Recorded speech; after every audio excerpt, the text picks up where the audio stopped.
이 시간 우리에게 주시는 하나님의 말씀은 구약 성경 시편 100편 1절에서 5절의 말씀입니다. 시편 100편 1절에서 5절 말씀을 한 절씩 교독으로 봉독하겠습니다. 온 땅이여 여호와께 즐거운 찬송을 부를지어다. 기쁨으로 여호와를 섬기며 노래하면서 그의 앞에 나아갈지어다. 여호와가 우리 하나님이신 줄 너희는 알지어다. 그는 우리를 지으시니요 우리는 그의 것이니 그의 백성이요 그의 기르시는 양이로다. 감사함으로 그의 문에 들어가며 찬송함으로 그의 궁정에 들어가서 그에게 감사하며 그의 이름을 성축할지어다. 다 같이요. 여호와는 선하시니 그의 인자하심이 영원하고 그의 성실하심이 대대에 이르리로다. 아멘. 오늘 주신 본문 말씀을 가지고 맥주 감사 주일에 감사함으로 그의 문에 들어가며 이런 제목으로 함께 은혜 받고자 합니다. 오늘은 우리 교회가 지키는 맥주 감사 주일입니다. 맥주절은 곡식의 낫을 대는 첫날부터 7주를 세워서 지키는 절기, 그래서 성경에는 77절이라고도 나오고 오순, 50일째 되는 오순절이라고도 부릅니다. 맥주절로 번역된 히브리어 하카치르라는 말은 수확, 추수라는 의미입니다. 과거에 보리나 밀농사를 짓고 하나님께 감사를 드렸어요.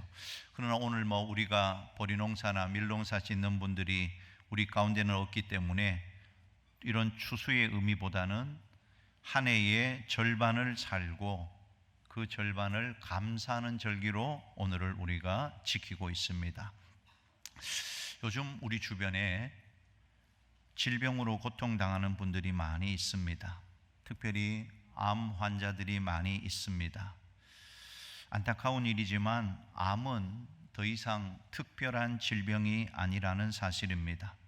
이롬 그룹의 회장이고 사랑의 병원 병원장인 황성주 박사가 지난 40년 동안 암 환자를 치료도 하고 또 그들에게 상담도 하고 재발했다는 사람들도 보고 공통점을 발견했는데, 분노가 많은 사람일수록, 감사할 줄 모르는 사람일수록 암에 걸릴 확률이 높았다 하는 것입니다. 대부분의 사람들 몸에는 이 암이라는 나무의 뿌리가 내려져 있습니다. 평소에는 조용히 공생하면서 살지만 나쁜 생활 습관이나 스트레스를 받게 되면 면역력이 약해지고 이제 암이 활성화가 된다는 겁니다. 특히 몸의 주인이 분노와 미움 같은 나쁜 감정을 품으면 그것을 자양분으로 삼아서 더 빨리 자라게 된다는 겁니다. 황 박사는 말합니다. 스트레스 받지 마세요. 암에 걸렸다고 금세 죽는 것은 아닙니다. 안 걸렸다고 영원히 살 수 있는 것도 아니고요. 그는 암은 결코 두려워할 대상이 아니라고 말합니다. 요컨대 암에 걸렸을 때 두려워하면서 병원이나 의사에게 절대적으로 매달리지 말라는 것이에요.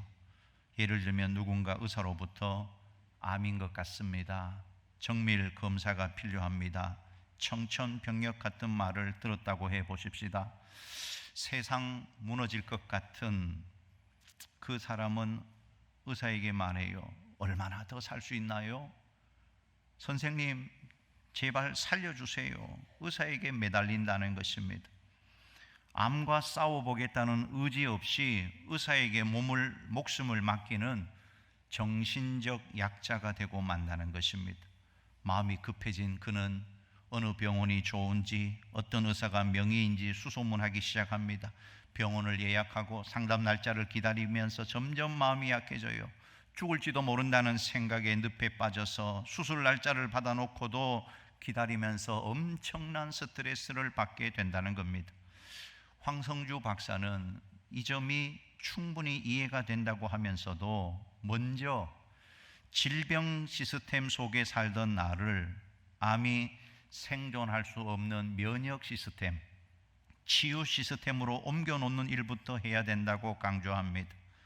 암에 걸릴 수밖에 없는 환경, 스트레스는 평소 그대로 다 받으면서 암나무의 밑동만 잘라내는 수술부터 생각하는 것은 순서가 틀렸다는 것입니다. 암 덩어리만 잘라내면 완쾌되겠지, 이런 착각도 버리라고 그는 말합니다. 나를 둘러싼 환경을 치유 시스템으로 바꿔놓지 않으면 암은 언제든지 재발할 수 있기 때문에 병에 걸린 원인과 문제부터 해결해야 한다 하는 거예요. 이런 말이 있습니다. 암 환자는 암 때문에 죽기도 하지만 생각 때문에도 죽는다는 것입니다. 암은 투병 자체가 힘들기도 하지만 자포자기하고 죽음에 대한 공포, 재발에 대한 무지, 면역력 저하, 상실감, 영양실조, 스트레스, 이것들이 중요한 페인이 된다는 겁니다. 암에 걸렸다는 말을 듣는 순간, 아, 나는 이제 죽었구나, 그 생각에 사로잡혀서 싸울 힘을 내지를 못한다는 것입니다. 이미 정신적으로 패배를 인정했기 때문에 당연히 육체적으로도 이길 수가 없다는 것입니다. 결국 가장 중요한 것은 암을 대하는 태도이다 하는 겁니다. 무엇보다도 스트레스를 받지 않아야 한다는 것이에요. 스트레스가 면역력을 현저하게 떨어뜨리기 때문에 그런 것입니다. 실제로 스트레스를 거의 받지 않는 지적 장애 환우들에게서 암 발병이 드물게 나타난다는 것을 우리가 알 수가 있어요. 그래서 암 치료는 수술도 중요하지만 스트레스가 심한 환경에서 벗어나서 치유 시스템으로 들어가는 것이 더 중요하다 하는 것입니다. 자, 그런데 우리가 살고 있는 이 세상, 스트레스를 안 받을 수가 없지요. 일상생활 하면서 스트레스가 쌓여서 울화가 되어서 이걸 미리미리 잘 풀어주어야 되는데, 이 스트레스를 풀 수 있는 유일한 방법이 한 가지가 있습니다. 그것이 바로 감사하는 것입니다. 여유를 가지고 인생을 관조하는 것, 문제는 반드시 해결된다고 믿고 천진난만하게 웃어 넘기는 것이 중요하다 하는 것입니다. 암에 걸린 것은 분명 불행한 일입니다. 그러나 암에 걸린 그 사실을 받아들이고 오히려 감사하겠다는 태도를 보이는 환우들은 상대적으로 완치가 잘 된다는 것입니다. 누군가의 말처럼 감사는 최고의 항암제입니다. 오늘 여러분의 삶에 감사가 많습니까? 불평이 많습니까? 여러분, 한 사람의 삶이 얼마나 건강하고 행복한가를 알아보는 척도가 있는데, 그것이 바로 감사를 얼마나 하느냐에 달려 있다는 것입니다. 그런데 아쉬운 것은 요즘 사람들 감사에 인색해지고 있다는 것입니다. 경제적으로 좀 나아지고 여러 가지 면에서 대한민국이 자신감을 갖게 되자 감사가 점점 줄어들더라 하는 것입니다. 과거 교회에도 보면 어릴 때 기억이 납니다. 마룻바닥이 되기 전에 가마니를 깔고 거기서 무릎을 꿇고 기도하고 예배하는 성도들의 입에서 언제나 감사가 흘러나왔어요. 감사합니다. 울면서 감사합니다. 감사합니다. 그런데 오늘 우리는 이렇게 좋은 환경에서 예배 드리면서도 그때보다 감사가 줄어들었다 하는 것입니다. 그러면 왜 이렇게 감사가 메말라가는 것일까? 그것은 우리의 마음이 죄로 인하여 어두워졌기 때문에 그런 것입니다. 성경은 의미심장하게도 인간의 타락을 감사를 잃어버린 것에서 찾고 있다는 것입니다. 로마서 1장 21절 같이 한번 읽어보십시다. 하나님을 알되 하나님으로 영화롭게도 아니하며 감사하지도 아니하고 오히려 그 생각이 허망하여지며 미련한 마음이 어두워졌나니, 마음이 어두워져서 하나님께 대한 감사를 잃어버린 것이 죄의 시작이라는 것입니다. 우리는 주의 깊게 살펴보면 우리 사회의 많은 문제들 그 밑바닥에 보면 감사를 잃어버린 병든 인간의 마음이 존재하는 것을 알 수가 있어요. 부모님의 은혜를 모르는 자녀들, 스승의 은혜를 모르는 제자들, 함께 더불어 살아가는 이웃에 대한 소중함을 잃어버린 사람들, 무엇보다도 하나님의 은혜를 모르는 성도들이 바로 그들입니다. 그러므로 오늘 우리가 무엇보다도 감사부터 회복을 해야 한다 하는 것입니다. 오늘 우리가 시편 100편을 읽었어요. 누가 썼는지 언제 쓴 시인지 알려지고 있지는 않아요. 그런데 놀랍게도 표제가 있는데 무슨 시라고 적혀 있지요? 감사의 시라는 표제가 붙어 있습니다. 여러분, 성경 시편이 150편, 그러니까 150편의 시편 가운데 감사의 시가 또 있을까요? 오늘 시편 100편이 유일한 감사의 시로 표제가 되어 있다는 것입니다. 여기 4절에 보면 그의 문에 들어가며 그의 궁창에 들어가서 그의 문, 그의 궁전은 바로 성전을 의미하는 것입니다. 그러니까 이 시편은 예배자들이 성전에 들어가면서 불렀던 찬양 시인 것입니다. 시편 100편을 두 부분으로 나누면 1절과 2절은 사람들로 하여금 감사의 자리로 나오라는 초청의 말씀이고, 3절에서 5절은 왜 우리가 감사해야 하는지 그 이유를 밝히고 있다는 것입니다. 먼저 우리가 이 시에서 우리가 하나님을 어떻게 감사해야 되는지를 배울 수가 있어요. 1절과 2절 말씀 같이 한번 읽어볼까요? 온 땅이여 여호와께 즐거운 찬송을 부를지어다. 기쁨으로 여호와를 섬기며 노래하면서 그의 앞에 나아갈지어다. 시인은 즐거운 찬송을 부르고 기쁨으로 노래하면서 하나님 앞에 나가야 된다. 표준 세번역에 이렇게 번역이 되어 있어요. 같이 한번 읽어볼까요? 온 땅아 주님께 환호성을 울려라. 기쁨으로 주님을 섬기고 환호성을 올리면서 그의 앞으로 나아가거라. 4절에도 보면 감사함으로 그 문에 들어가고 찬송함으로 그 궁중에 들어가고, 이런 말씀들 사실 우리의 가슴을 뜨끔하게 하는 말씀입니다. 오늘 여러분 주일날 교회 나올 때 기쁨으로 즐거움으로 환호성을 지르면서 감사함으로 그렇게 나오셨습니까? 아멘 좀 하소. 우리 가슴이 좀 뜨끔해져요. 우리가 하나님 앞에 성전에 올라올 때 환호성을 지르면서 와, 환호성을 지르면서 감사하면서 기뻐하면서 노래하면서 즐겁게 올라와야 된다는 것입니다. 여러분, 우리가 하나님 앞에 나가서 하나님께 영광을 돌리는데 하나님이 언제 영광을 받으시는 줄 아십니까? 시편 50편 23절 같이 한번 읽어볼까요? 시편 50편 23절 시작. 감사로 제사를 드리는 자가 나를 영화롭게 하나니. 감사할 때 하나님이 영광을 받으십니다. 오늘 맥주 감사주일에 풍성한 감사, 하나님의 은혜에 감사함으로 하나님께 영광 돌리는 우리 모두가 되기를 간절히 소원합니다. 자, 그러면 우리가 왜 감사해야 되는지 그 이유를 설명해 주고 있는데 3절입니다. 같이 읽어보아요. 여호와가 우리 하나님이신 줄 너희는 알지어다. 그는 우리를 지으시니요 우리는 그의 것이니 그의 백성이요 그의 기르시는 양이로다. 왜 감사해야 되느냐? 첫 번째, 그가 우리를 지으신 분이기 때문에 감사해야 된다 하는 것입니다. 자, 여러분은 하나님이 지으신 것을 믿습니까? 우연히 생겨난 존재가 아닙니다. 깨구리가 진화해서 사람이 된 것이 아니란 말입니다. 성경은 분명히 하나님이 만드셨다. 하나님의 형상대로 하나님의 성품을 넣어서 신적인 존재로 우리를 만들었다. 여러분, 우리는 Made in God입니다.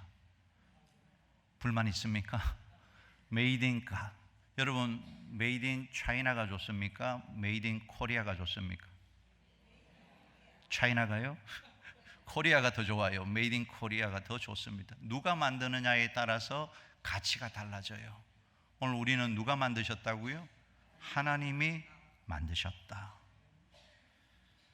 여러분, 인체를 해부하는 의학자들이나 생물학자들이 인체를 연구하면 연구할수록 신비하다는 이야기를 합니다. 어느 글을 보니까요, 여러분, 자동차 만드는데 부품이 13,000개가 들어간다고 해요. 비행기는 300만 개. 그러면 저 우주 왕복선은 몇 개가 들어갈까요? 500만 개가 들어간다고 합니다. 얼마나 많은 부품이 들어갑니까? 그런데 사람의 몸에 세포가 100조 개의 세포가 있습니다. 25조 개의 적혈구가 있고 25억 개의 백혈구가 있어요. 놀라지도 않습니다. 자, 그런데 여러분, 우리 몸의 혈관의 길이가 얼마나 되는지 아십니까? 우리 몸에 피가 흐르는, 심장에서 피가 나와서 한 바퀴 도는데 그 혈관의 길이가 12만 킬로미터. 어디서 어디까지인지 모르겠죠? 지구를 3바퀴 돌 수 있는 거리가 12만 킬로미터입니다. 우리 몸속에 혈관이 12만 킬로나 되는 혈관이 들어있다는 것입니다. 놀랍지 않습니까? 우리가 매일 사용하는 이 몸에 너무 익숙해져서 정말 소중함을 잊고 살아가는 것 같아요. 여러분, 우리는 하나님의 놀라운 걸작품인 것을 꼭 믿으시기 바랍니다. 시편 139편 14절 같이 읽어볼까요? 내가 주께 감사하오면 나를 지으심이 심히 기묘하심이라. 주께서 하시는 일이 기이함을 내 영혼이 잘 아나이다. 나를 지으심이 심히 기묘하심이다. 옛 번역에서는 신묘막측하다. 우리의 심장이 죽을 때까지 쉬지 않고 평생을 뛰고 있습니다. 온몸에 혈액을 공급합니다.